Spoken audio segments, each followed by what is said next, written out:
making 5 Obscura paintings for a client. Handle it, Turner. No!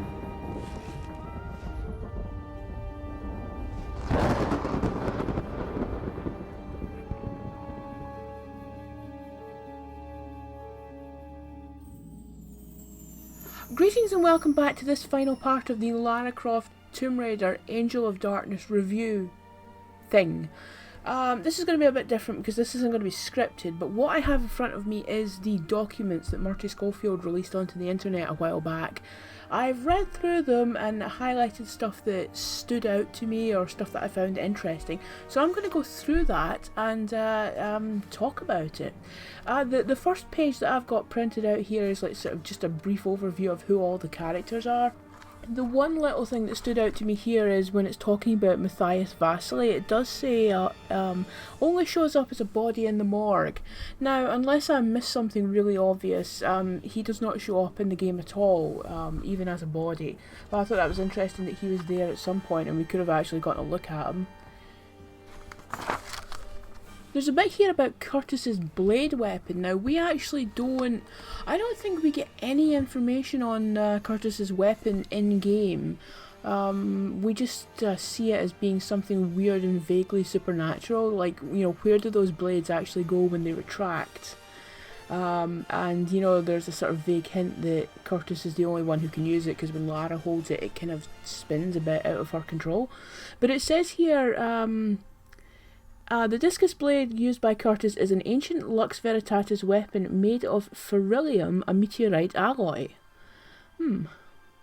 He inherited it along with the Periap shards when his father was killed by Eckhart. Curtis's ability to control the terrifying weapon comes from his Lux Veritatis initiate training and knowing the blade's secret Veritatis name.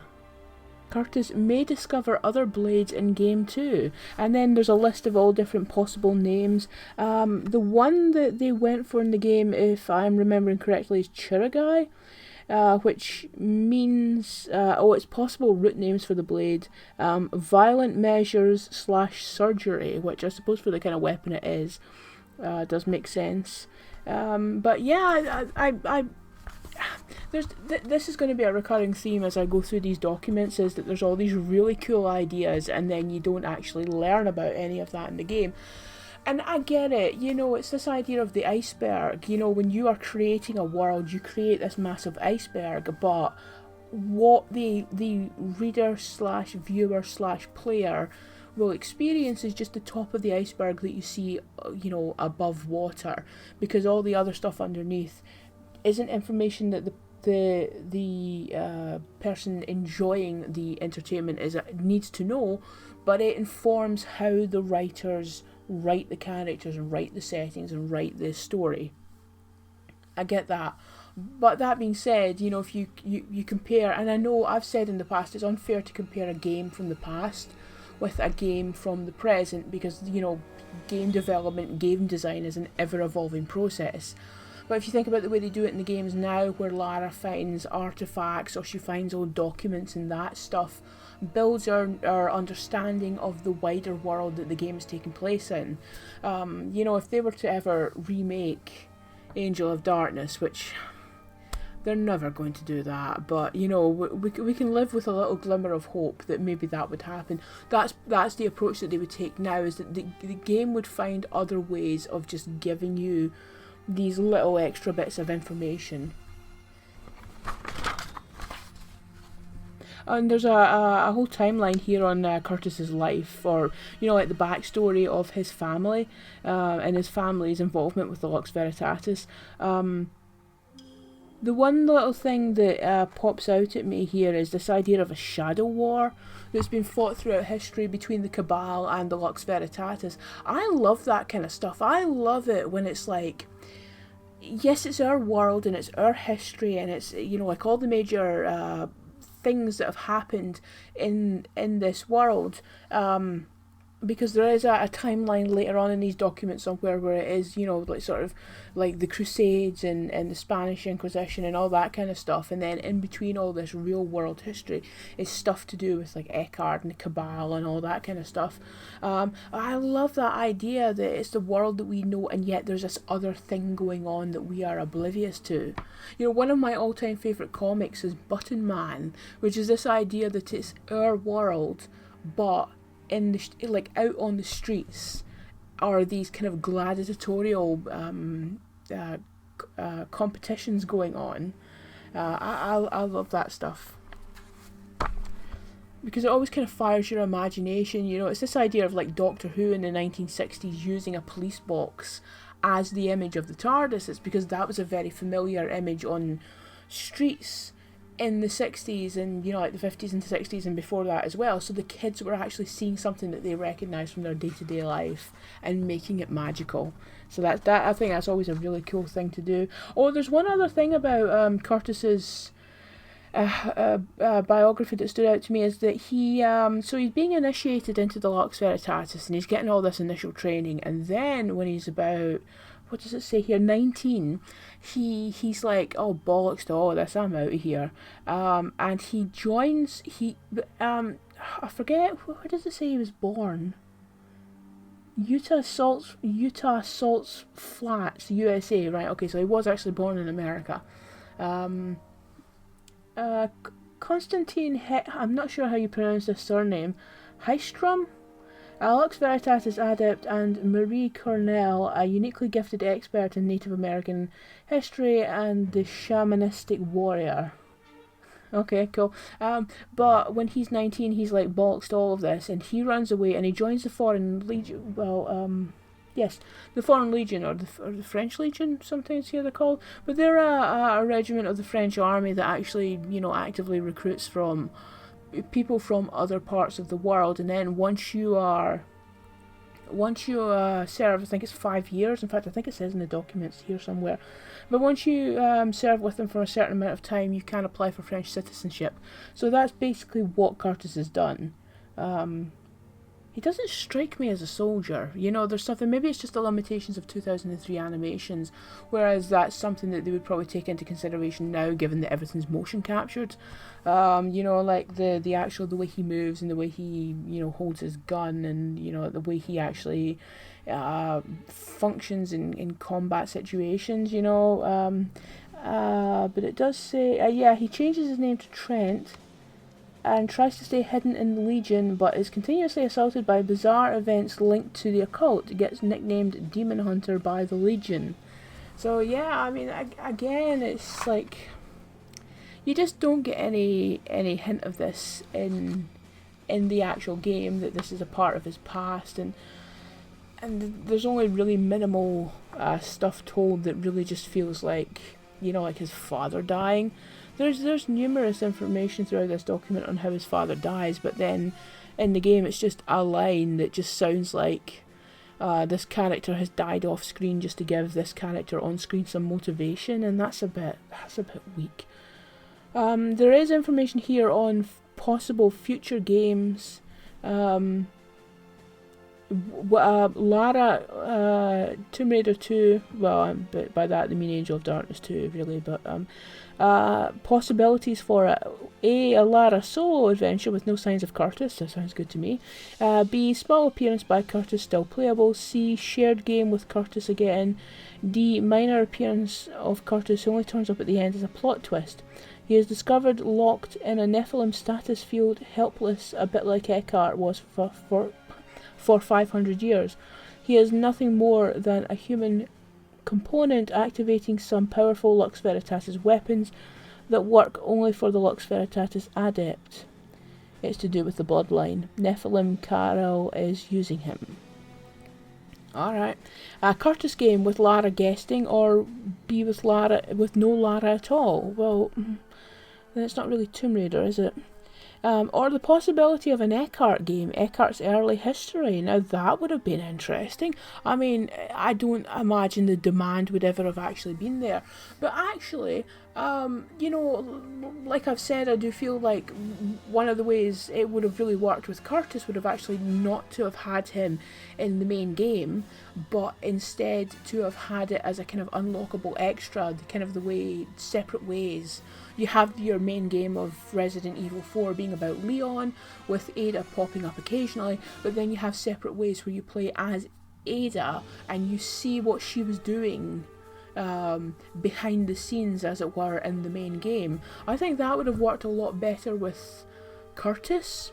That if we'd seen him pop up occasionally in the main game and then, you know, got more, did a separate way style game unlocked after the main game is finished, and then you are able to look at Curtis's past, you're able to look at the history of his family, you're able to actually get a more detailed idea of how his father died. You know, that would have worked. Like if they say if they did actually make a game with Curtis, having a sort of separate way style unlockable extra looking at Eckhart's history, that would have been cool, because there is some crazy shit in these documents about Eckhart's history and that time period in the history of the game. So wow, I mean, I'm bummed that we didn't actually get to see any of it, because like I've said previously, ultimately when it comes to the story in the game, you can only judge by what is in the game, not by all of the stuff that was intended to be there. Now here's something that piqued my curiosity. It's some of the history of Eckhart, and there's this group called the Greys. Around the mid-60s, he being Eckhart, he unknowingly encounters a secret alliance of 7 exceptionally ruthless individuals in positions of power and influence throughout the world. Loosely termed Greys, this alliance acted remorselessly for mutual benefits and advantage, mostly illegal. Well, I mean, yeah, I could have guessed that.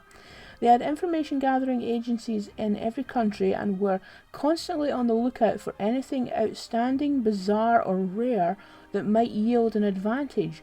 They fought to control everything.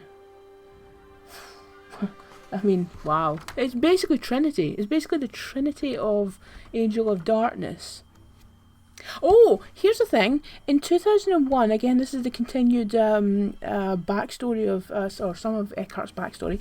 In 2001, he goes on a spectacularly deranged rampage in Paris.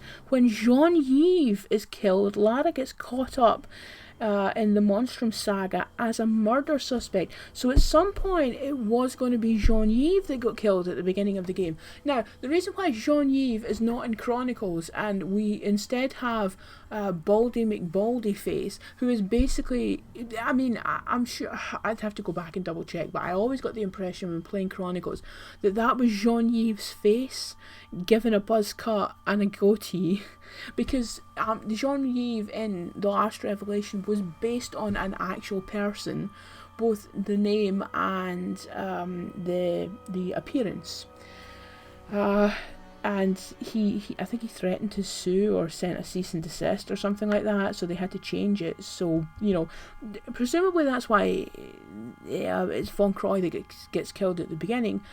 It was originally going to be Jean-Yves, and I think that if it had been him, there would be more of an emotional impact on the beginning of the game, because he's previously been established as Lara's friend. And actually, I know they don't really do an awful lot in terms of, well, I mean, it's not, maybe you could argue that nowadays with narrative-driven games it's more bonk on the head, but in the 90s games they weren't, they didn't, it was more through action that you sort of created your own headcanon about who this character was for the most part, you know, because you didn't get a lot of cutscenes, you didn't get huge amounts of dialogue.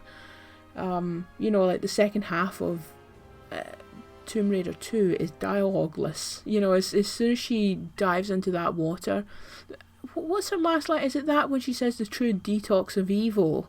I think that's her last line, and that's on the offshore rig at the halfway point.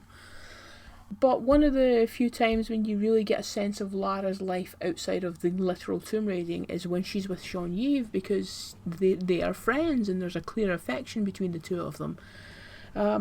So I think it would have been more powerful if Jean-Yves had been the one who died at the beginning of Angel of Darkness, because as I said in my Let's Play, I feel like Von Croy in the PlayStation 1 era and then Von Croy in the Angel of Darkness game, they must be two separate characters.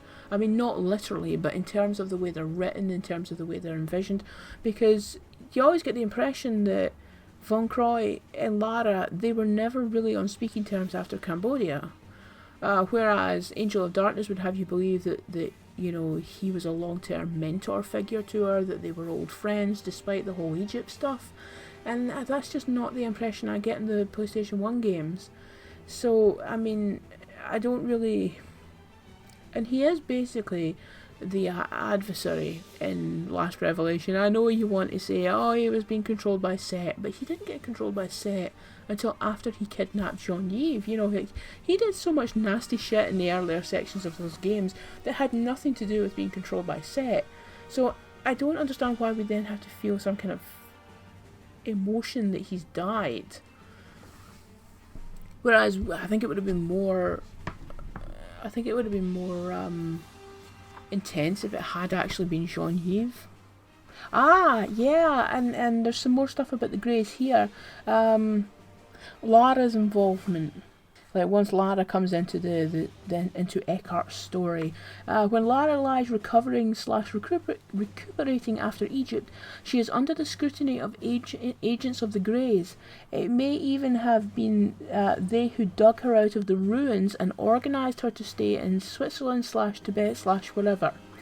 During Tomb Raider 6, Lara suffers periods of flashbacks, dreamlike flashes of memory, nothing more than fragments but very disturbing, like an abductee's recall. What she is suffering is partial recall of examinations by agencies of the Greys as she lay unconscious. I mean, bloody hell. Of course, there is stuff later on in the documents about suggesting that maybe both Lara and Curtis have had some kind of Nephilim DNA in them. Ah, this stuff here is it's like sort of each of the areas in the game, like the Backstreet Court, Carvey's apartment, and so on and so on, and you know, like main stuff that you can do. And so this is in the Parisian ghetto, this bit. 5C Route C uses a pawnbroker to raise cash, pawns the things found in the opening level courtyard or elsewhere. It's Daniel Wren, the forger, as we find out later. Totally paranoid dude, gets past guards with bribe money. That would have been interesting. I mean, how Tomb Raidery that is, I don't know, but the idea that you raise money, because that's the problem, is that the shop stuff wasn't finished. It was only half implemented, or I mean, I'm saying it was half implemented would be a bit generous, but you can sell stuff, but you can't ever buy stuff, and you have all this money on you that, assuming you actually remember to go back to the pawnbrokers at a certain point before, you know, it's kind of cut off from you, and you're not spending the whole game walking about with an antique flintlock in your back pocket. But, you know, the idea that you'd build up all this money and using it to bribe people instead of fighting them, you know, that's actually an interesting thing. That's the kind of things you would definitely get in games now. As I have said before and said many times in the past, I think Core Design had a lot of great ideas, they just weren't always great at implementing them. A figure, Curtis, watches Lara. From his point of view, we see he has some special night vision ability but without goggles. First hint that this character has special abilities. The Louvre, Storm Tunnels, Zone 3.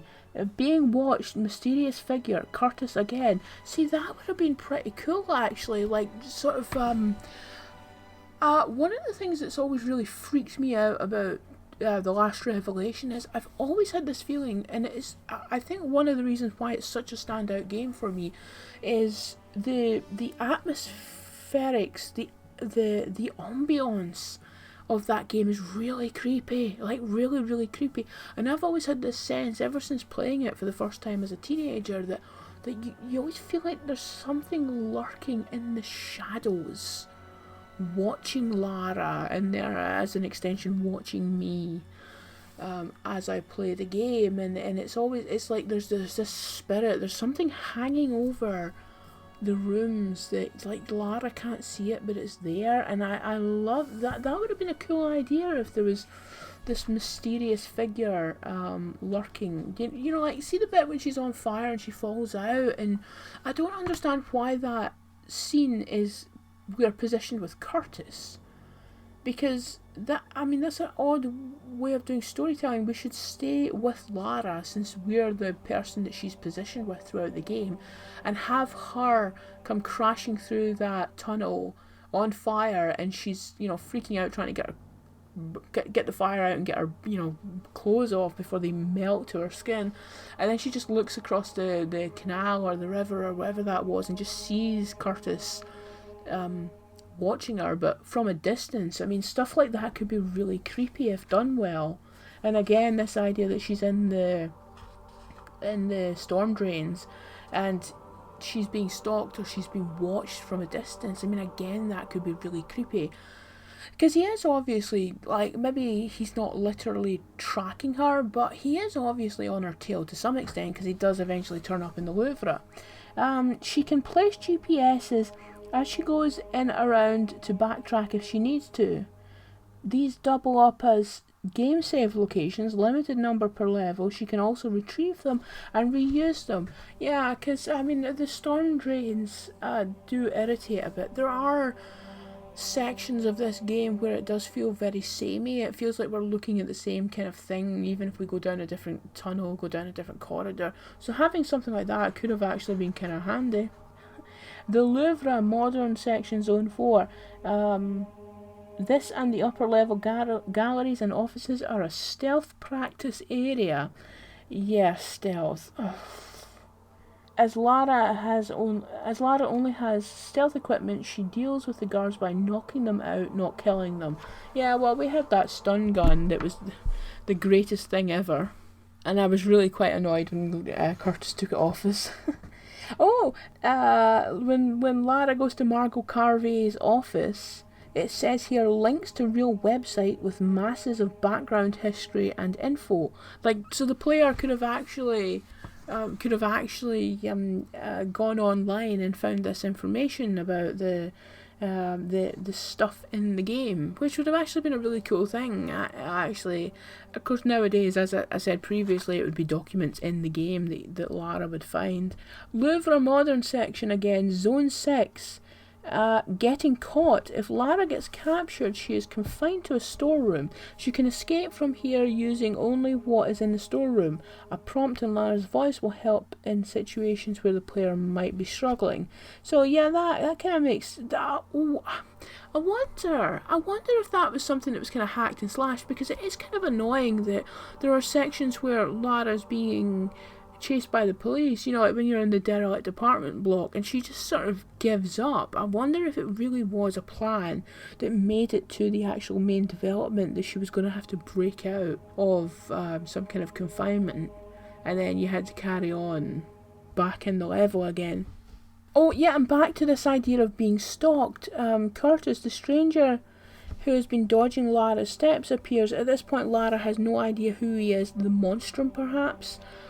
So, I can't remember how I felt exactly the first time, that bit in the Louvre when when Curtis comes up behind Lara and disarms her. Well, I remember feeling grossed out, but I don't remember thinking at any point, oh, that could be the monstrum, oh, that could be the person who's well, I think it was mainly because Curtis, he wasn't on the cover of the game, but he was on the cover of the booklet, so he didn't seem like a threat or a bad guy, you know.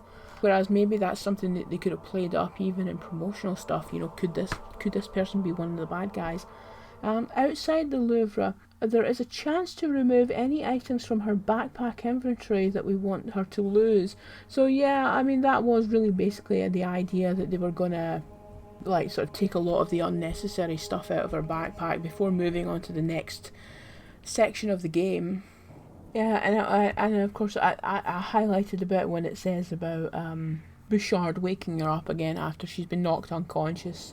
Lara spots a crystal shard that the stranger / Curtis has dropped. She pockets it. So, you know, that was a very clear thing that she was meant to do there. And yet, oh man, the way core design just did cutscenes was just rubbish. When Bouchard takes Lara to Von Croy's apartment again, as soon as Lara enters the building, Bouchard makes a phone call to the Cabal to order a clean-up operation and have Lara taken care of at the same time. He says, "We have what I came for, i.e. the painting." Hopefully, if anyone bothers to think about it, Bouchard has been got at since he last had dealings with Lara. Poor thing, his men are being brutally killed, his operations are shut down. It's been a tough time for him all around, and he's obviously been made an offer he can't refuse, either by a member of the Cabal or even Eckhart himself. So yeah, I mean, I guess that makes sense. Yeah, I mean, you don't feel it in the game. There's stuff in these documents that I kind of read and I'm like, oh, that's what's going on in the game. But there's not enough stuff in the actual game itself to make it a bit more clear. You know, you do have to fill in a lot of the blanks yourself, which, I mean, you always had to do in the PlayStation 1 era, but you just take that for granted that it was a bit more, I mean, amateurish is probably a bit of an unfair word to use, but there was just a bit more of an amateurish feel to a lot of storytelling in games from that era. I mean, you got some superb storytelling, but that tended to be, at least in the games I played during that time in gaming, it tended to be the exception rather than the rule. But, you know, you were starting to have higher expectations by the time you got into the PlayStation 2 era, that the game would actually give you a richer experience. Once she gets into Von Croy's apartment, Lara picks up the jackal-headed walking stick we saw in the opening FMV. It's hollow. Inside are the Obscura engravings. So they can't be terribly big. One particular symbol on the engraving triggers a flashback of events between her and Von Croy. Her next step is Prague and the art dealer with the second painting, Matthias Vasily. So it does seem like there's more of a reason why she goes to Prague. Whereas, I mean, did we get any real reasons beyond she found some kind of business card or something, or she was going to follow Bouchard there or something? Lara gets off a train at Prague Central Station or is seen thanking a lorry driver for a lift. Now, thanking a lorry driver for a lift feels more Lara Crofty. And also she's meant to have gone to ground, you know, she's like, I think getting on a train and travelling to another country might be a bit too obvious. It might draw attention to her that she doesn't want. So when we go to the murder scene further inside, it resembles Von Croy's apartment. Matthias Vasily has been murdered, monstrum style, blood and symbols daubed everywhere. So we didn't see that. In his apartment it was pretty clean and fancy. So when Lara bumps into Bouchard again, it says MB. He seems terrified, which is out of character from the tough, it says brioche? I don't know what brioche means. I'll have to Google that. We know him to be. Weird alert. He also has telltale signs that we realise later are the marks of the shapeshifter. So those swirly patterns on the hand. I don't think we do actually see, because we do get close-ups of his hand in the handcuffs attached to the radiator, don't we? Or do we? Am I thinking of the close-up of the handcuffs after he's disappeared and we're seeing that he's not attached to them anymore? But I don't think we see his hand. I think when we're talking to him, it just goes back to boring old, you know, two shots of talking and not a lot of action. She runs back to where she left him. The chair is empty with the ropes hanging loose but still knotted. Weird alert. This is the second clear shapeshifter signal since Curtis lost the painting at the Louvre. Yeah, so it's very deliberately designed that is not actually Bouchard. That it's actually Carell or, you know, the Nephilim, or like, did he actually ever have an actual name? Well, maybe his actual name is Carell, I don't know, but you know, I just assumed that was like a sort of alias. And yeah, I don't remember there being anything that different about his behaviour in the game.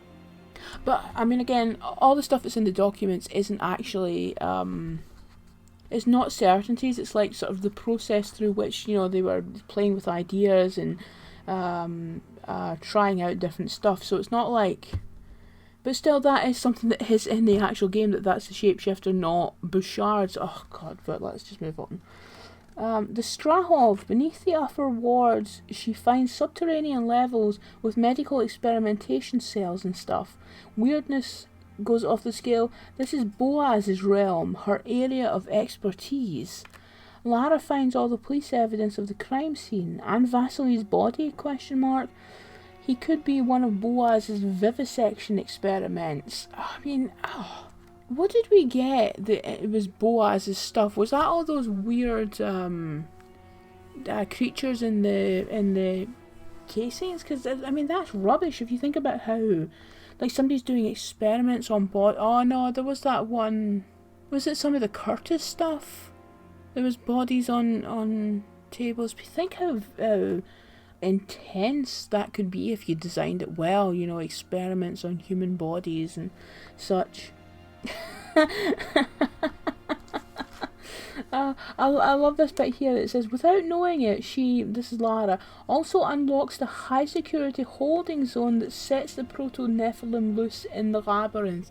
Well, first of all, in the documents, that's in capital letters, so it just amuses me that it's like, oh god, what's Lara done now?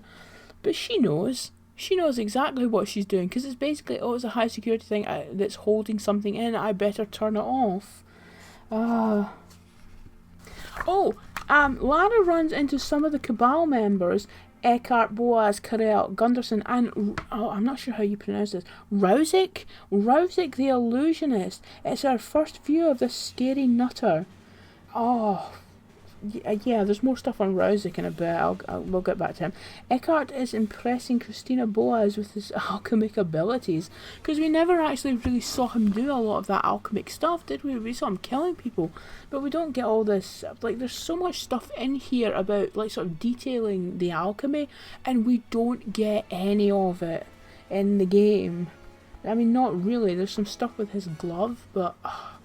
Note on Bouchard, he maybe turn up strapped down on a table somewhere in one of the medical cells awaiting evil intentions. Oh, I beg your pardon, evil attention. But the Proto-Nephilim gets him. Well.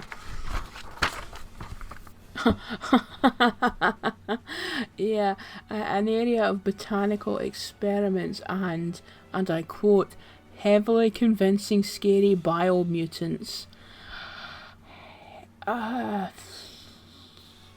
Oh yeah, and then there's this idea, I mean, I highlighted this purely because it amused me, when it's Lara getting locked in the turbo lift by Curtis. It says, Lara is furious and cool, Curtis is just cool. No, he's not. Yes, and it says, like, a little bit later down the page, once it's the two of them working together, it's all a bit buddy movie stuff at this point, because, again, I mean, any ideas, both in terms of what the game does with these two, and also with fans and fan interpretation of these two characters, I do buy into this idea that if they were to have a long-term relationship, it would be like a buddy movie, it wouldn't be anything romantic.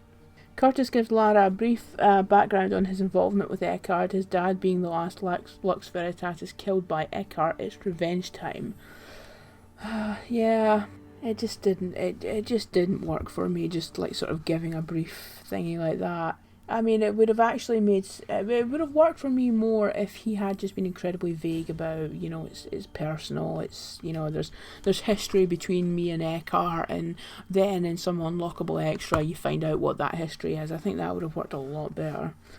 Vault of Trophies. Outside the vault, they fight one of the Cabal, Luther Rauzik, the Illusionist. He runs off before getting thoroughly dead. Coward. It's full of grisly trophies of Eckhart's and the Cabal's defeated enemies, like skulls, pickled Nephilim, pickled dads. I was very... Oh, I just got that. I was about to say I was very confused by that when I read it. Did it mean Curtis's dad? Oh man, that would have been... Oof, wow, I would have actually felt a twinge of sympathy for Curtis if he had to look at that.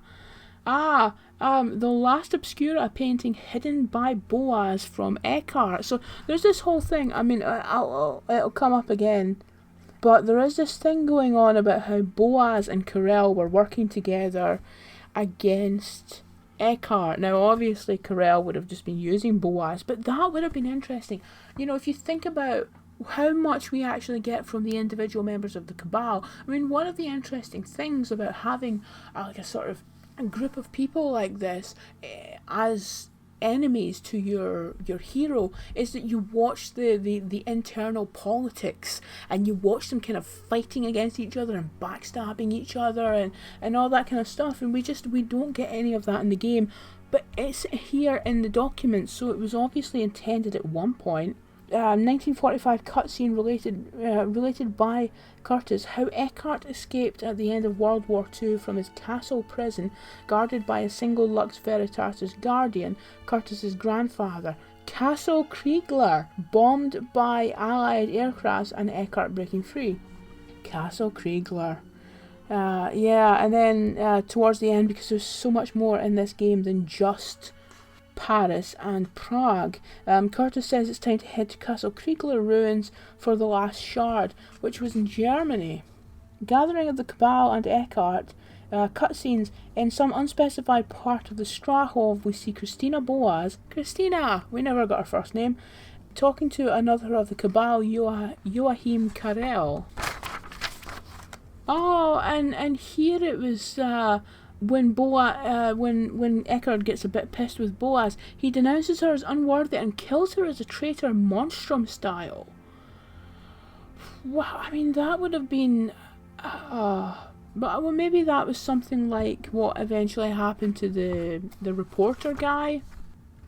Oh, no, actually with the reporter there was more of an obvious change in character, because he is a bit more arsey and full of himself, or well, sure of himself might be a better way to put it, when talking to Lara, but then when he was actually captured and with Eckhart, he was obviously very scared, and you know, I mean, obviously you're going to behave differently in different situations, but that might have actually been an example of how it was two different people, and you can see that through the way they behave in those different scenes.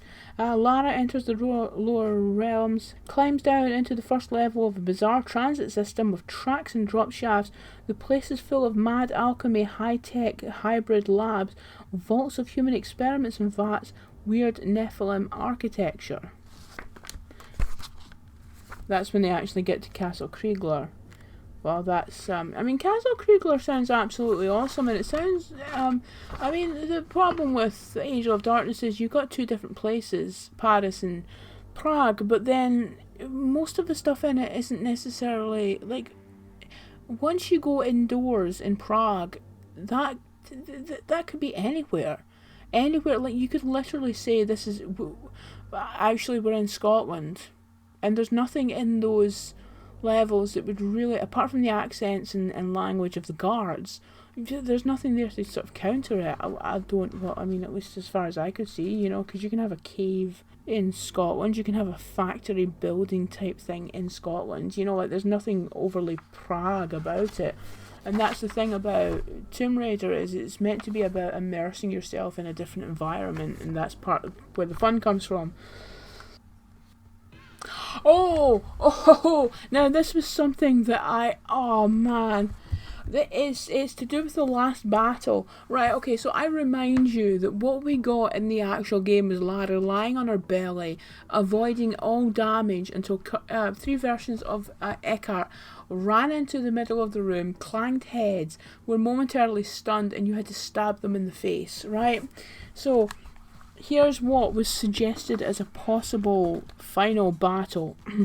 Eckhart is physically a wreck. He has taken refuge in the final chamber of a huge triangular throne-style arrangement between two massive Nephilim pillars. Though physically screwed, he has one last resort, the incredibly boosted mental abilities by which he can create dangerous realities from Lara's past and try to kill her in them. And the three past realities that were suggested, or the three memories, were the Himalayan plane crash. So that's the actual plane crash in her, what was she, like 2021, the one that kind of like completely radically altered the trajectory of her life. We would actually get to see that. Peru dinosaurs, so presumably a plan to recreate the Lost Valley, which, like, was one of the most iconic moments from the PlayStation 1 era Tomb Raiders. And then the third one is Egypt having to escape from the tomb. So presumably it would be at that point that we would actually see how she got out of that tomb, which is one of the things that does irritate me about Angel of Darkness, is they sort of imply that they're going to give you information, but then they don't. So that would have been amazing. And then Lara defeats Eckhart in each reality by stabbing him in the body with one of the shards. Each time she stabs him, that reality shuts down and Lara briefly returns to the real world of the throne room to see Eckhart with a shard slammed into him. So, I mean, that would have been great, because then it doesn't just become Lara fighting bad guy. It becomes Lara fighting her own demons, or Lara fighting traumatic memories of the past. Especially the Himalayan plane crash. To go through something like that must have just been absolutely horrific. And then the Egypt stuff, again, you get the impression that that's had a profound impact on her character, her life in the last couple of years since, because I don't think we're given a specific timeline. No, actually we are, it's later in these documents, but it's been about 2 years, I think, since the last revelation in terms of the in-game chronology. So it would have been great to see her sort of be confronted with these traumas from her past and kind of rising above them, overcoming her own fears. That would have been awesome. And instead we were lying on our belly, bored out of our mind, waiting for Eckhart to run into the room. Oh yes, this is the stuff I was talking about possibly being Nephilim. Contemporary results of some obscure branch of wait a minute, what is this? The long-term story arc for both Curtis and Lara would be fascinating to explore if they were the contemporary results of some obscure branch of Eckhart's breeding community experiments from the 1300s. Oh, we'll get back to the breeding communities, my god. Lara too could easily be a 20th century product of a family line with roots in the dark days of medieval genetic transmogrification. Wow, and presumably through her mother's line, because you can imagine that her father would maybe they could have done maybe her father was aware of something and that's why he so objected to, or maybe both of them objected to her going down the paths that she did. Oh, there's another one here, because then this is a later going through each point of the main story. Was when you were in Vasily's apartment, an assistant appears to help Lara out, but that turns out to be Karel as well. Eckhart is this is the Cabal gathering for their meeting. That meeting where none of the other Cabal members actually speak. Eckhart is there with the 5 others, including Christina Boaz. This is the 5. Eckhart is obviously top dog here. He is receiving progress reports from the 5 about their work here and Cappadocia. Wow. Oh, and there's all this stuff here about, this is more details about Christina Boaz. She has been keeping something from him, a 4th painting perhaps. It is in fact already here in the Strahov without his knowledge. Terrified, she admits that she did have one which she tracked down earlier, but it has been stolen by the intruders. She's too paralysed with fear to tell him. Eckhart is incandescent and vents his fury at Boaz. He could have had 4 of the paintings and she betrayed him. He damn near kills her using his bizarre transformational abilities, but reins himself back with an effort. So yeah, I wish I really do wish there had been more from the Cabal in the game, because that stuff is actually, that's the kind of stuff that's fun to watch. So there's stuff here about Turkey, because Turkey was a place we could have gone to, as well as Germany. Within these ruins are images of the Nephilim, the race which Eckhart believes can be re-established somehow. They are tall and gaunt, with oddly elongated faces and sloped eyes. Underground city of Senate. Eckhart suddenly turns on Boaz and kills her using the alchemist's transmutational powers. Her body ruptures as half a dozen elements transmute. The heat generated internally blows her apart. Wow. That would have been an interesting cutscene. This has been an object lesson to the others. She proves herself a traitor by keeping the painting back. She proved herself a traitor by keeping the painting back in Prague and then losing it. She was unworthy of the longevity treatment promised the others for their loyalty. See, we don't even really, I don't think in the game, actually find out why the Cabal are doing what they're doing, but that's it right there. The longevity treatment promised the others for their loyalty. The shapeshifter approaches her in the guise of Richard Carell. So, well, presumably Carell then is just a persona. Lara Croft, you found your way. What a pity we never met in the Strahov when you stole the painting. Your actions cost Christina Boaz her life. Boaz's death has shaken Carell badly. He goes on to explain, presumably by monologuing, because that's how everybody does it in this game. He and Christina Boaz were acting as accomplices within the Five. Eckhart has always been treacherous and unpredictable. Carell and Boaz didn't trust him to keep his side of the bargain. They had uncovered one of the paintings and were keeping it to bargain with and exert pressure on Eckhart. With Boaz's death, Carell is too exposed. He himself will be taking part in the final ritual and needs an ally, some extra insurance. He suggests it would be to their mutual advantage if he and Lara work together. So, I mean, again, there was that thing when Carell appears during the final battle with Eckhart, and Lara says Carell as if she knows him. And I wonder again if that was the plan, that she was going to be working with Carell at some earlier point in the game. Oh, Eckhart and the alchemist position themselves for the ritual. It goes horribly wrong. Carell is briefly revealed in his true Nephilim form, unharmed, then changes back to his human alchemist form. 3 other human alchemists have collapsed into protoplasmic goo, surrounded by pulsing blue fields. Eckhart is transformed into a monstrosity, powerful but deformed. Oh, one little thing here. There's a bio here, but it's not bios. It's just like sort of the ages of the characters. So it's got names, date of births, ages. One of the things that stood out at me is Lara's name is listed as Lara Henchingley Croft.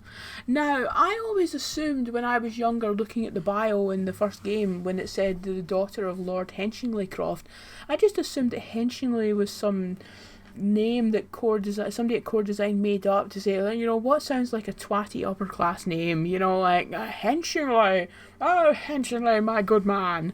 And of course what I know now is that's not how titles work. If you are Lord something, then you would say, let's just say the person's surname is Scott, you would be Lord Scott. You know, you wouldn't be Lord first name Scott, it's just Lord Scott, as opposed to when you get a knighthood and you become Sir first name or Dame first name. With Lords it's Lord and then surname.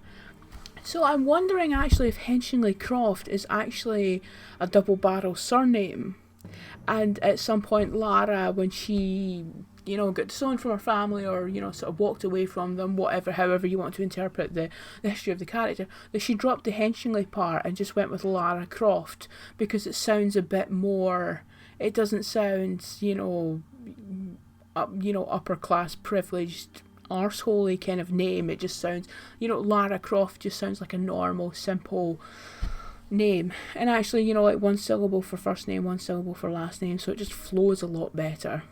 But that was one thing. The other thing was, born 1968, age 33. Now, I have always, I think I've actually at some point in the past misread Lara's date of birth, or I don't know, maybe they changed it at some point. I actually interpreted her as being 29 in the first game, and then the rest of the games in the PlayStation 1 era, she was in her early to mid 30s. She was actually 28 in the first game. And then in her early 30s, 29 in the second game, then 30 for the third, 31 for the fourth.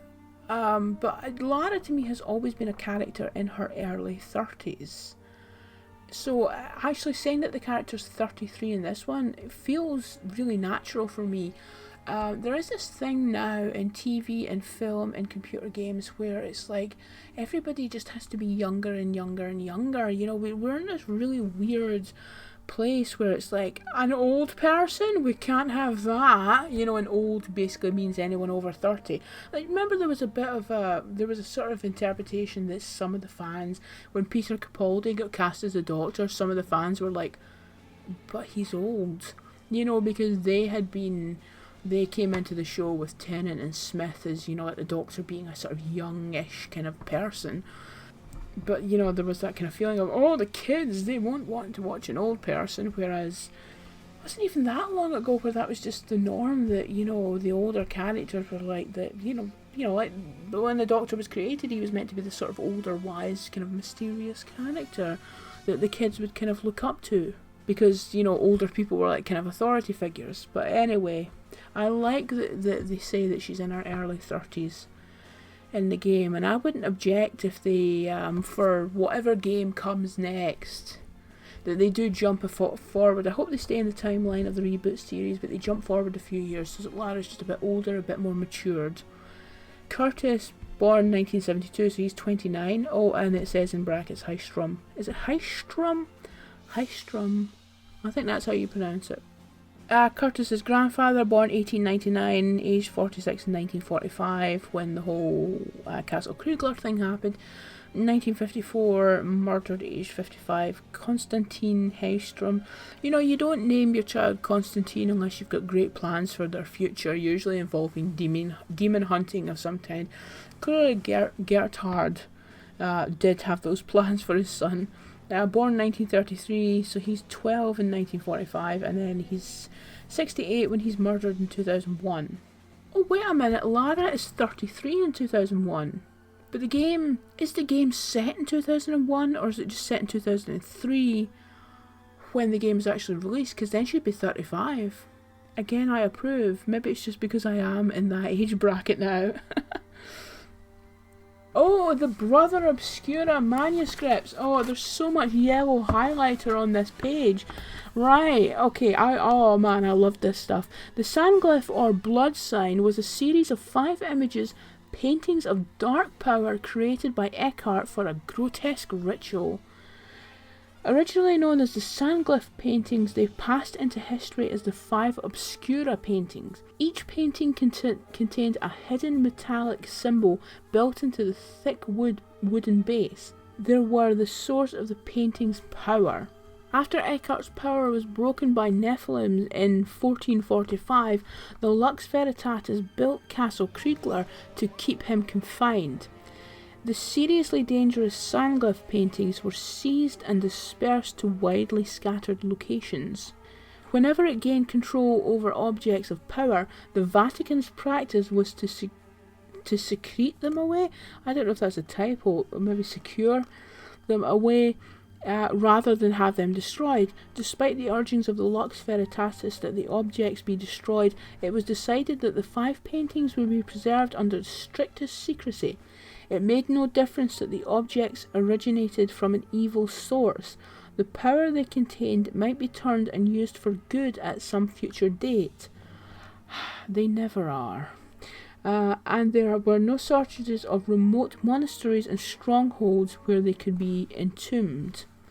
Now seriously, if the game was Lara going after all 5 of these paintings, and you were going to all different parts of the world and going into all these old tombs, I mean, that's Tomb Raider, isn't it? The choice of artist. The ideal choice was a reformed heretic, now a monk, who had once been a great painter. He had suffered questioning by the Inquisition and was now a crippled deaf-mute. All he wanted was to be left in peace and forgotten by the world. Snatched from cloistered exile, he was informed that his name was now Brother Obscura. After being sworn to secrecy and threatened further by the Inquisitors, this unwilling victim was instructed in his secret duties. He was to spend the next 2 years being ferried to each of the 5 isolated locations where the Sandglyph's paintings were housed and paint over the objects with images approved of by the Church and the Lux Veritatis. He was never allowed out of his designated quarters into daylight. He ground all of his own pigments and prepared his own food, which he would eat alone, denied even the simple comforts of human contact. For months he laboured in darkness over each of the evil images, and was then whisked away in great secrecy to the next location. As a further measure, the paintings themselves were moved to a new secluded location. Within 2 years his work was done. Everything he had used, even all his brushes, pigments and sketches, were burned. All trace of his work was obliterated, and he was returned to the monastery which he had been forced to leave. But Brother Obscura was not well. Confinement with such potent sources of evil had taken its toll on his mind.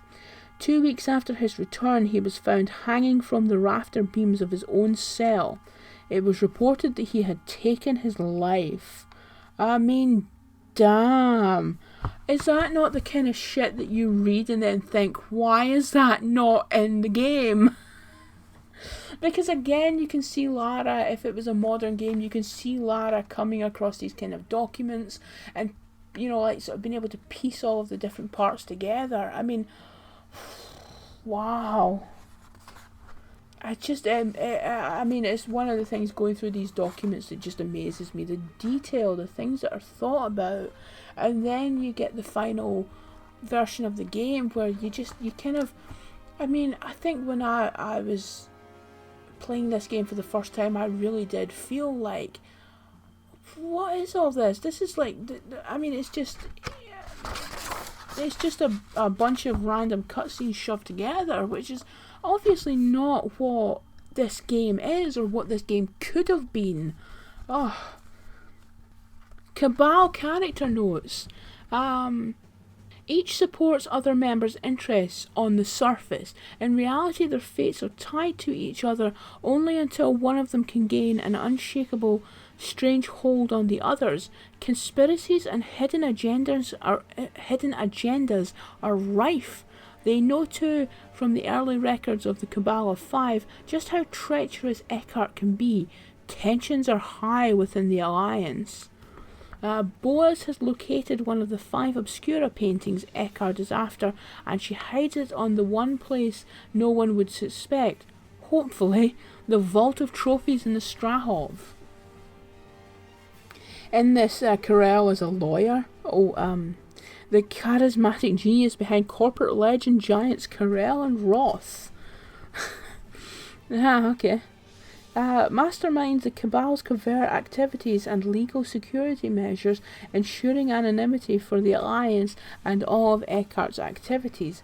His legal expertise provides total protection from Eckhart when in Europe and elsewhere. I just had a thought there. I mean, it would have been another interesting thing if perhaps Carell, well, the shapeshifter, was taking the form of various members of the Cabal and sort of stirring the shit up as well. You know, like, there is an actual Carell, but then the shapeshifter takes the form of Carell and kind of like sort of manipulates Boaz into hiding the Obscura painting, you know, like that kind of stuff would have been fun as well. Dr. Grant Muller, aka the guy who monologues to Lara the entire evil plan. Dynamic, sour fanatic, unable to relate to normal humanity. Totally obsessed with the botanical world. Nurtures extensive collections of giant carnivorous plants, genetic mutants, and deviant fungi. What do you think deviant fungi looks like? Oh. Yes, Boaz. Beneath her suit of skin is a patchwork of scars from her own experimental procedures. Done extensive work on tissue regeneration, coma, and cryogenic states. Yeah, I did wonder what all those scars were about, but you know, her thing is surgery. Luther Rozek. The librarian archivist from hell. I mean, damn. Leather fetish. An interest in heavy metal is at odds with his bookish profession. Hey, listen, you can like books and heavy metal. A night lurker and a ghoul. A figure straight out of Lovecraft, if not Lovecraft himself. Archivist extraordinaire maintains a grisly waxwork of displays recording moments of historic importance, execution, plague victims, notorious murders. But are they really just waxworks? Oh, brilliant. Why was he not in the game? He sounds awesome. And then there's Gunderson, which is that security guy who just seems to disappear at the halfway point of the game, if I remember correct. Oh, no, he is there. During that scene, you are positively Amazonian. He is there in that scene, isn't he? But he doesn't really have much to do except, I think, does he not chuck Curtis into that big area thingy? Basically mercenary recruitment.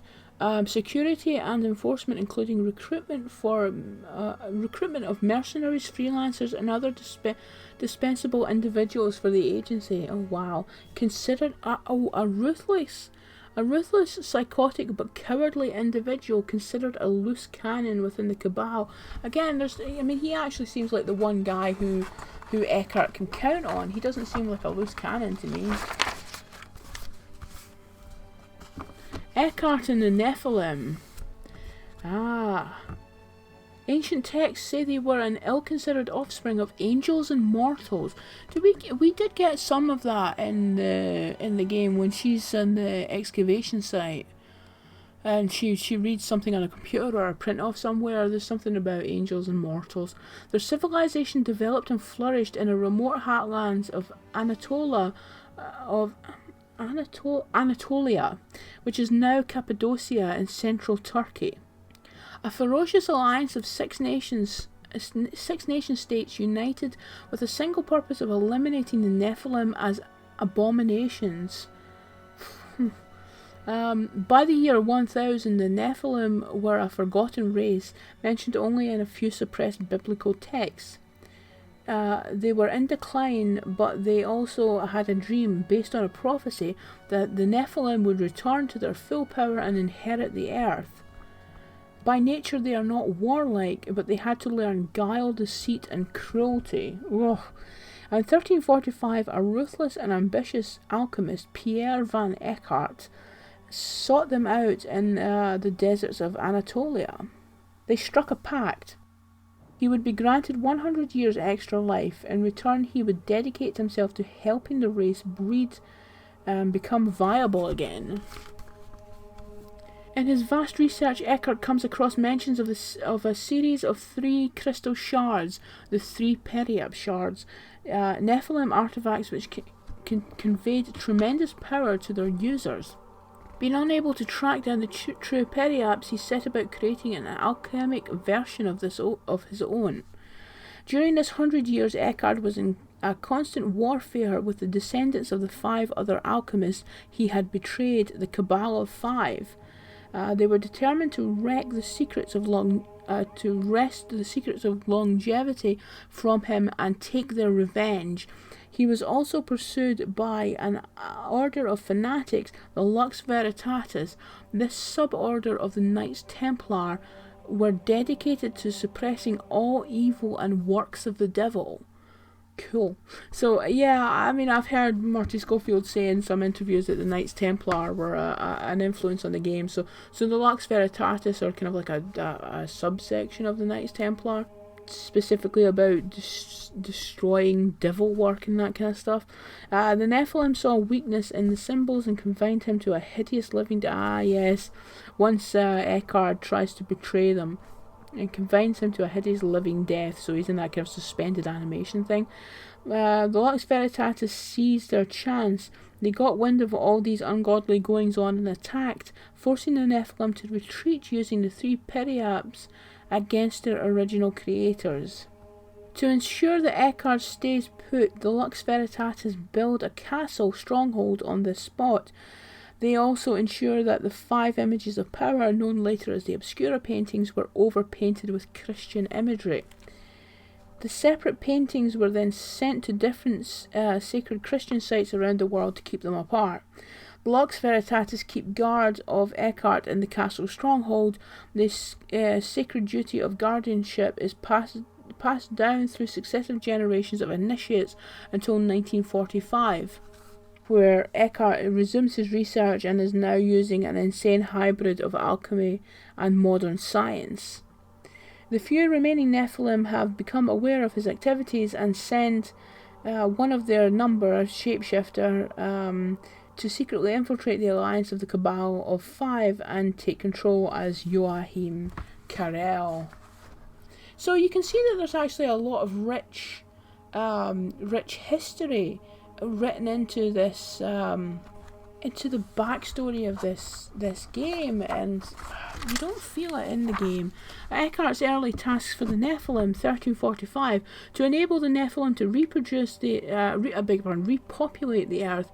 An improved version of humanity was required to become the worthy receptacles of the seed of newly revitalized race. As a master alchemist, he had long since perfected the transformation of base materials into gold. These unknowing people were to be the building blocks of his great work, the guinea pigs of prolonged series of alchemically based genetic improvements on the human race. The Nephilim, human breeding stock. Kept in complete isolation, the communities were tyrannized, treated like cattle, and subject to repeated experimentation to improve their health, stamina, and overall physical vitality. To gradually change the very basis of human body chemistry and eliminate the causes of mortality and aging. But it was a ruthless process. There are many fatalities. Some communities died out and had to be restocked. But slowly, painfully, progress was made, the results beginning to show within a few generations. As well as their work on the land, keeping themselves and their owners fed, they were kept hard at work building strongholds and underground sanctuaries where their masters could carry on their monstrous practices. I mean, wow. Oh wow! I mean, that's just like the references to human beings as cattle that has to be restocked. I mean, that is grotesque and tells you exactly like that. I mean, stuff like that really does tell you about Eckhart's views on humans and views on other people, and also the idea that the Eckhart can turn things to gold. So then he just he basically just pays the landowners. He gives them lots and lots of gold, and then they're like, yeah, you can do with these people whatever you want. I don't care. I mean, that is believable. The idea that people put money before human interest. I mean, what I was reading. I've been reading a book about the British Empire, which is always fun, and I was reading about the Zong, which was a ship that transported slaves, and what the captain decided that instead, he would get more money from insurance claims than he would actually, taking the slaves to wherever they were going. So he chucked them all overboard. Like actual human beings, he just chucked them overboard and they all drowned, and then he got back to land and was like, yeah, I lost my property, I need my insurance. And it was this I mean, actually, the book suggested that it wasn't that big of a deal at the time, that it's one of those things that, looking back at history, we can see it as a major point, but apparently not a lot of people paid attention to it at the time. But that was the beginning, like that whole process of that court proceedings decided, actually, do you know something, they're not property, they're human beings. And he was never charged with murder, but they basically said you killed human beings, and that was like sort of a beginning process of that thinking of maybe we shouldn't enslave other human beings. So that is totally believable, this idea that for enough money, landowners would just be like, yeah, you can have those people, I don't care. And then those people could be treated utterly appallingly. You know, cattle. If that's the kind of, you know, stuff like that. If you had that in the game, if you could come across that information somehow, that stuff like that just informs you as to what an awful person Eckhart is. Now, I joked about Highlander, but there, you know, whenever there was lightning bolts in Angel of Darkness, but there is actually a section here that says there can only be one. Eckhart's treachery took them all, this is 1368, Eckhart's treachery took them all unawares. In a series of orchestrated attacks, he almost succeeded in doing away with the 5 of his rival alchemists in a single night. Poison took care of 2 of them, assassination a third. The last 2 barely escaped with their lives because of natural caution and quick thinking, though both bore the scars and were crippled for the rest of their lives. Eckhart was left as undisputed master of the communities of the Great Change they would eventually yield. When the time came to show the Nephilim what he had achieved in 100 years, there would be only one human to negotiate a suitable reward. The Cabal of Five, the 2 surviving alchemists, swore a blood pact to revenge themselves on the traitorous Eckhart and set about reforming the Cabal of Five. Time was not on their side. Decades rolled and Eckhart did not appear to age. By the time Eckhart's agreed 100 years was up, there was none of the 5 original alchemists remaining. and it goes into some details again about the Obscura painting, well, the 5 images of power, or the sandglyphs, but there's one bit where it says, to aid him in the execution of the paintings, Eckhart enrolled a Renaissance artist involved in demonology. I'm not exactly sure how to pronounce this, Jehan de Grasse. After the sandglyph or 5 paintings was completed around 1445, the artist was never seen again. Sucks to be him. The 5 images of power were a vital part of Eckhart's great plan, but their real power lay not in the images but what was hidden beneath them. Buried inside the wooden frames of the 5 metallic symbols of purified Nephilim elements, brought together at the right time and fused to his other great creation, the alchemic glove, he would be able to achieve unheard of alchemic transformations in an element's nature or in any element's nature or organic. But they had to remain hidden until he was absolutely sure the time was right. So it's the 5 metallic symbols brought together. Oh, well, actually, hang on a minute. It's on the other page, so we'll have a look at that in a minute. Secret subterranean base in the remote mountain regions and the borders of Bohemia and Saxony, 14th century Czechoslovakia and Germany. He excavated a massive subterranean labyrinth using the slave forces of the communities. Here he would carry out his work uninterrupted. The strongholds where the final alchemic awakening of the Nephilim would take place. It never happened because the Nephilim, outraged at his attempts to cheat him, incarcerated him in a pit. Intended as the temporary punishment, things went wrong and for Eckhart and the Nephilim when the Lux Veritatis invaded the subterranean labyrinth and permanently imprisoned the Black Alchemist in an unbreachable occult prison. Utilising the power of the 3 Periab shards, this is where he stayed until the 20th century. Alarm. I do like the idea that he uses these communities, aka the cattle, to excavate the massive subterranean labyrinth and all that, because that is one of the things is you often hear about, or you often see in games, like these massive underground bases, and it's like, who built that?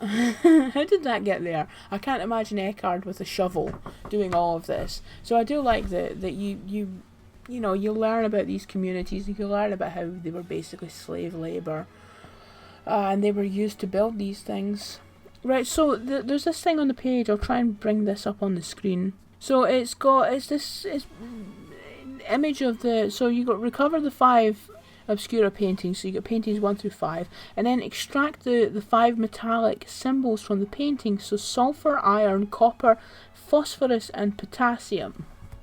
I think potassium's the one that you had in chemistry class in high school, where you drop it into the water and it would zoom about everywhere. You know, that was always fun to do that. So you get these 5 metallic symbols, fuse the 5 symbols to create the sandglyph, fuse the sandglyph with the alchemy glove, and use the sandglyph glove to harvested human elements to awaken the sleeper. Use victim's body elements to awaken the sleeper, yeah. Oh, here down at the bottom. Harvest victim's body elements as the monstrum, and then use them to awaken the sleeper. And then breed the Nephilim race using vital essences from the awakened sleeper Nephilim. Right, so that's it in a nutshell. I mean, it is kind of, I'm not going to lie, when I was playing this game through for the first time back in the day, this idea of, is paintings? But it just confused me, because paintings seemed a bit lame compared to, like the Scion or the Dagger of Zion or something like that. It was like, paintings? But, you know, I do get it a bit more clearly now. And I think that if a lot of that detail about the back history of the paintings, you know, in Brother Obscura and all that had actually been in the game, it would have been really interesting. Lux Veritatis, literally light of truth, a secret 12th century inner order of initiates within the Knights Templar, founded in 1176 to combat magic and the dark arts as brutally as possible. The conflict between these two forces, fought in the shadows of history, was characterized by acts of savage, staggering brutality. Both sides possessed artifacts of mysterious powers. Founded in 1176, about 60 years after the Templar Order itself, to undertake perilous and most secret tasks, which the Templars needed to distance themselves from.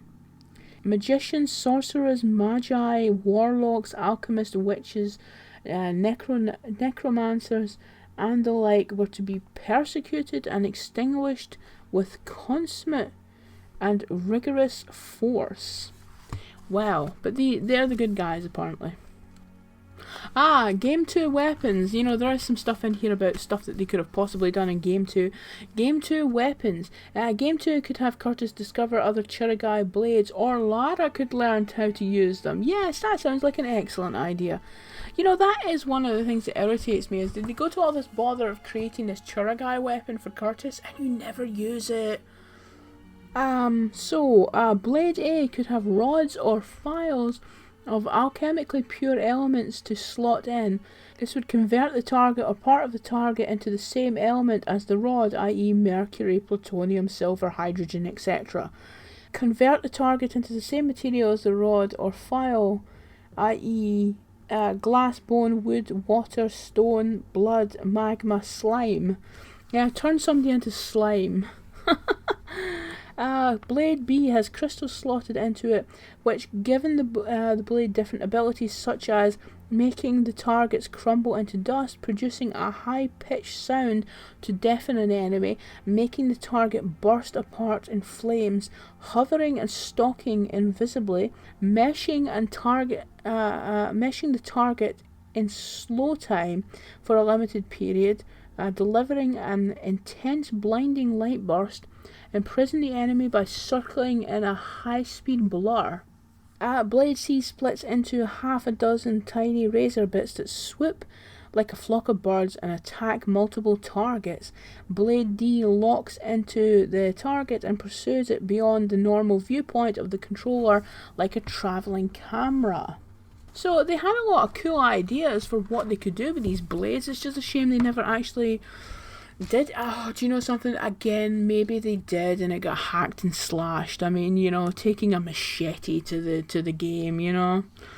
There is also stuff in here that says Game 2 ideas, location Castle Kriegler. So perhaps at some point perhaps it was a deliberate decision that at some point Castle Kriegler would be moved to the second game, instead of actually being a part of the first game.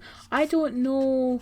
I did listen to some interviews with Marty Schofield, but I'm not sure if they specifically talked on how much of the story that's in ideas that are in these documents actually went into the first game, because it's easy to sit here and go, oh, Castle Kriegler, oh, Turkey and all that kind of stuff, but was there a very deliberate creative decision to leave that for a later game, or was it meant to be in this game and then they cut it out because, again, like all the issues that they were having?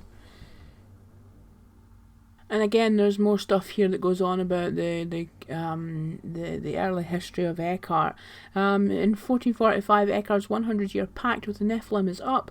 Apart from carrying the task, they set him on the human breeding colonies. He has also been working on his own plans. He intends to betray the Nephilim, crush and rule over them, and take control of a new Nephilim race by transforming himself into a Neo-Nephilim, supreme being of the revitalized race.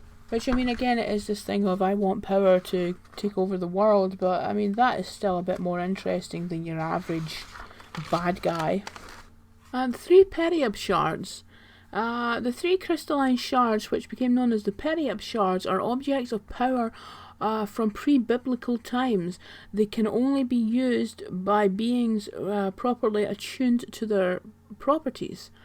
They were originally created by the Nephilim to focus destructive impulses, but they themselves proved especially vulnerable to the wild energies channeled by the crystals. As a safeguard, they were hidden away in the labyrinths beneath the Anatolian wastelands of ancient Turkey. All 3 shards were stolen by crusaders in the 1200s and brought back to Europe. In 1445, the Lux Veritatis used the shards to permanently imprison Eckhart, the Black Alchemist, who had been condemned to the Pit of Pain, the Pit of Pain, by the Nephilim when he tried to betray them. The Lux Veritatis invaded the pit, took it over, and built a fortress prison on the site, Castle Kriegler. In 1945, Eckhart's prison was virtually demolished by misdirected Allied bombings, and he escaped. He took one of the shards with him, vowing it would never again be used against him. The other 2 were taken into hiding by Gerhard Heistrom, Curtis's grandfather, and Lux Veritatis' guardian of the pit prison.